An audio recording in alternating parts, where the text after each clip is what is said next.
When Angels Weep, Man Takes Antidepressants. Chapter 1. You are an amnesiac traveler. I know one thing, that I don't know anything. Socrates. Take a minute to empty your mind. Imagine going into an empty space surrounded by a soothing silence.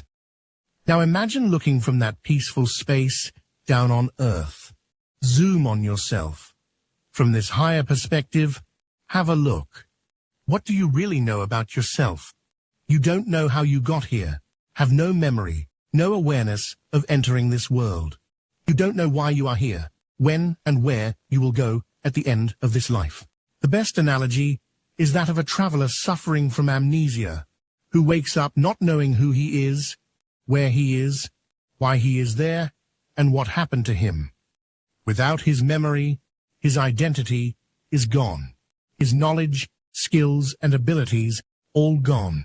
The only information he could get about himself is from the people surrounding him, only that they don't know him either. They don't know where he is coming from, why he is there, and where he is supposed to go. They themselves have forgotten that they were once that amnesiac traveler landing the same way. But somebody was there to tell them things. Their forefathers and foremothers were told who they were and why they were here, and that one wasn't a happy story. Being the offspring of a couple of kids who enraged their father was not the bedtime story to be told. So, some have strayed from that story and decided to find the truth. Others have decided to make one of their own. The first were the truth seekers. Some looked for answer in the stars. Some looked for answers in the living creatures surrounding them. Others looked for answers in themselves. But that pursuit upset somebody. The truth seekers were chased and tortured, made to deny their findings, their books burned, their knowledge hidden from the rest of us, banned under the name of heresy. The only thing that was allowed was the study of the creatures of this place, their flesh and bones, their mechanisms, the gross visible. The rest had to follow the original story told to our forefathers and foremothers. This is how the world has been divided, and even the pursuit of knowledge in the gross visible was not afforded to the rest of us. Only the ruling class had the right and resources to pursue it. Most of the amnesiacs were prohibited the right to education for millennia, and when it finally became available to the masses, it was not in the pursuit of knowledge, but in memorizing whatever somebody wanted us to learn. No questions, no research, no hypothesizing, nothing but learn this. Corpses were dissected and analyzed to understand our living bodies. We now know how we look inside. Living creatures then have been dissected and experimented on to understand their functions and reactions to the tests. We now know how to repair the physical damage to the body. If it bleeds, we know how to stop it. If a limb is lost, we can replace it. If an organ is failing, we can replace that too. But we cannot explain how they communicate, how a change of organ changes the behavior of the receiver with that of the donor. Even within the gross visible, there seems to be a world of its own, communicating in a language that somebody doesn't want to hear, or at least it doesn't want us to know. The language our truth seekers discovered, for which they were burned at stake. That language could be the language of the place you are coming from, the language of your home. As for the rest, we don't know much. We don't know why we are the only animal that evolved past all others. Why we are the only animal who needs a year to start walking and has to be fed by others for months.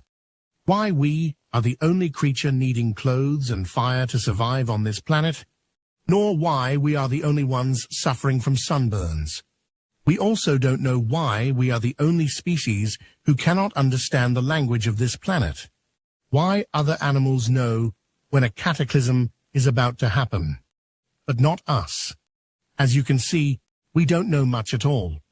Meanwhile, somebody provided us with many distractions to take our minds from these questions.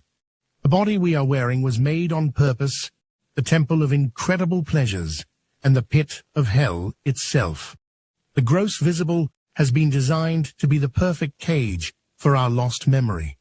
This body, as our scientists come to discover, is an easily programmable biological machine. It responds to commands the same way your computer responds to yours. The first expression of nanotechnology is embedded in your body, in its ability to repair itself, in its ability to auto-destruct. And this is our prison cell. That's why you are not allowed to know its secrets, in case you may find the exit door. Because the door of this prison is not locked. It couldn't. So, somebody has augmented the gross senses of this body to keep you in a never-ending loop of pain, pleasure. You are given pain in many different forms. Then you are given pleasures in many forms. Then pain again. Until you become addicted to this pattern and do it all by yourself.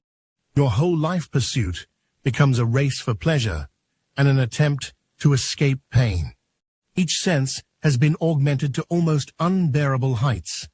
Your reproduction and excretion systems have been made the temple of your pleasures. Sex has been presented to you as the #1 pleasure, the requisite for a healthy life and a successful relationship. Sexual disinhibition has been presented to you as the liberation from the dark ages. At the same time, sex is the one thing that you cannot talk about or display in public. The thing that brought you in this world, and the one that keeps you healthy, is an act of which you have to be ashamed of. At the same time, that's why your prison cell doesn't need to be locked. You live in an altered reality of paradoxes, which you try to reconcile until you die. Your senses have been designed to keep you in this loop, alive, entertained, but distracted, asleep. So, tell me now, my dear amnesiac traveler, how much do you think you know about yourself?